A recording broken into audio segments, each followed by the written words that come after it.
This is your CIGTV News Update. I'm Shanda Gallego in for Donna Bush. Leaders from British Overseas Territories have arrived in the Cayman Islands for a Pre-Joint Ministerial Council meeting today.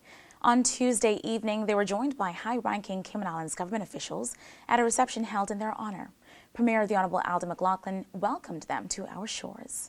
PRE-JMC is about the overseas territories, and I mean all of the overseas territories, from the far-flung places like the Falkland Islands and Pitcairn and St. Helena to those of us in the Caribbean overseas territories.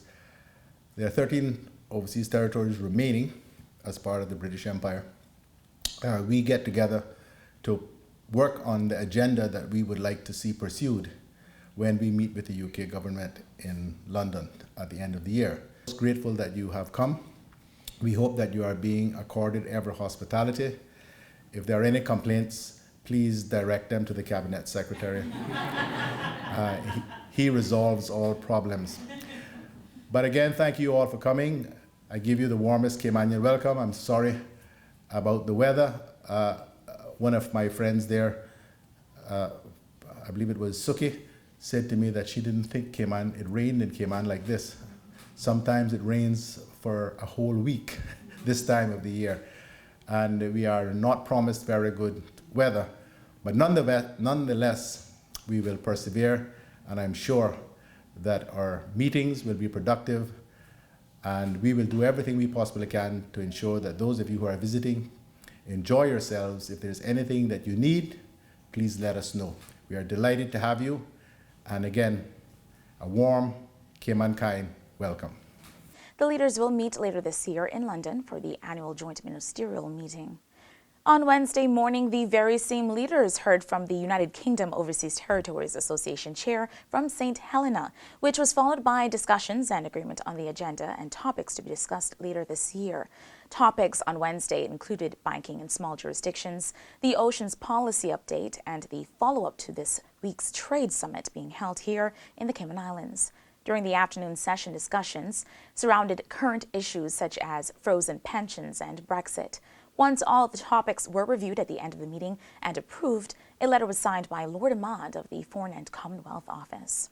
Once the Pre-Joint Ministerial Council meeting has wrapped up, it's then on to other events planned this week. The UK and overseas territories will hold a trade summit, followed by the celebration of the 60th anniversary of the first Cayman Islands Constitution.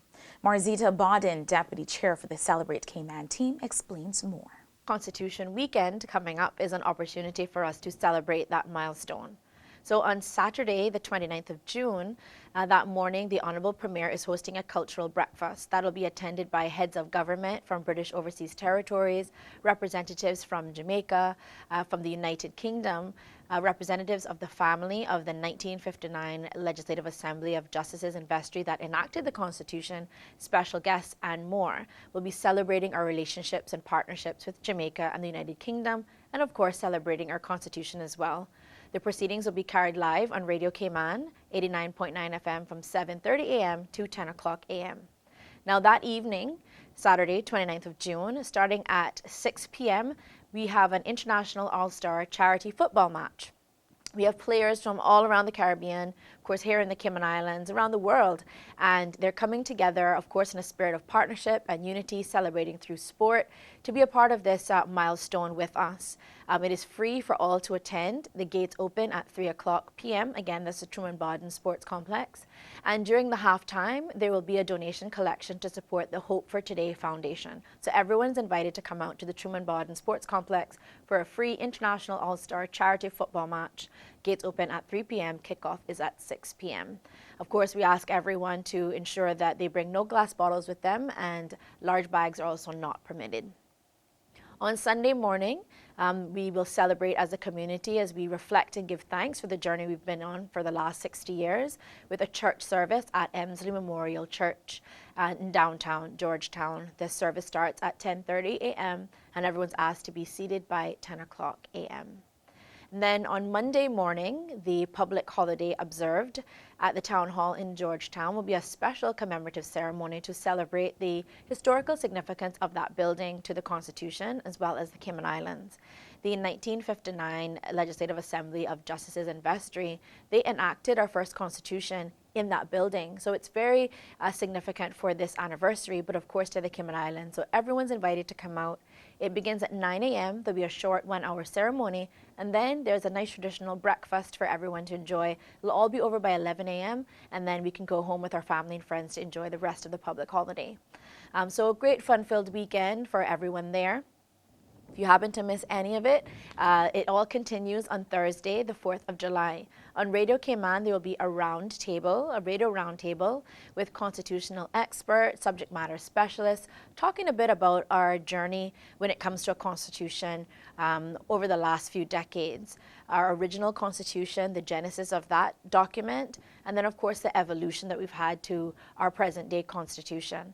And we have specialists including the former Speaker of the House, Honorable Mary Lawrence, Attorney Steve McField, a policy analyst Jason Webster, the Constitutional Commission Chairman Mr. Vaughn Carter. So there's so many incredible experts and insights to be gleaned from that. So listen to the Business Buzz segment and Talk Today segment on Radio Cayman 89.9 on Thursday, the 4th of July, which is the anniversary date of our first written constitution. So we have activities from Saturday morning through Thursday to begin our year-long celebrations of this milestone in our history. We invite you to join us on our CIGTV News Update on Thursday when we hear from the visiting leaders and more. That is your CIGTV News Update. If you missed today's news, check out our Facebook and YouTube channel. And don't forget to tune into Radio Cayman's For the Record and Talk Today shows. I'm Shanda Gallego in for Donna Bush. Thanks for watching.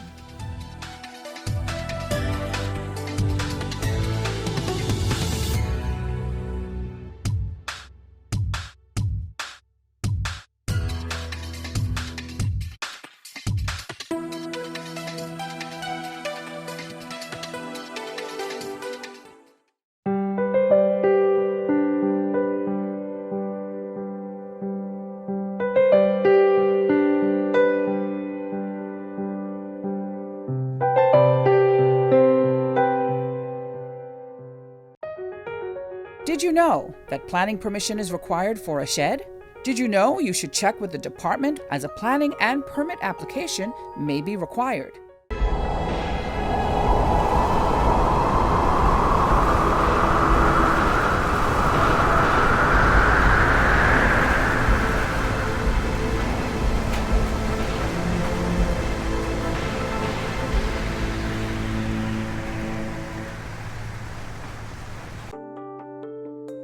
Did you know planning permission is required to clear land by mechanical means?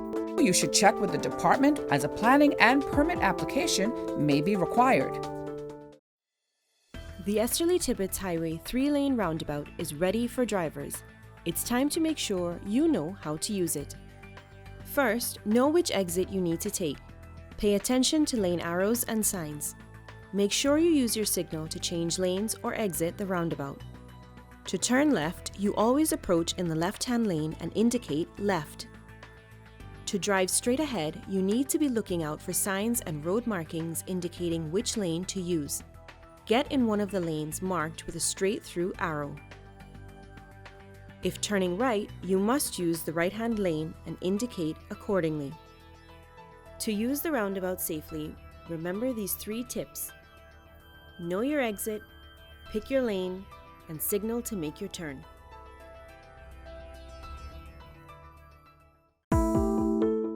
Did you know your mailing address details on your land register must be up to date in order to receive notices on new development which may impact you?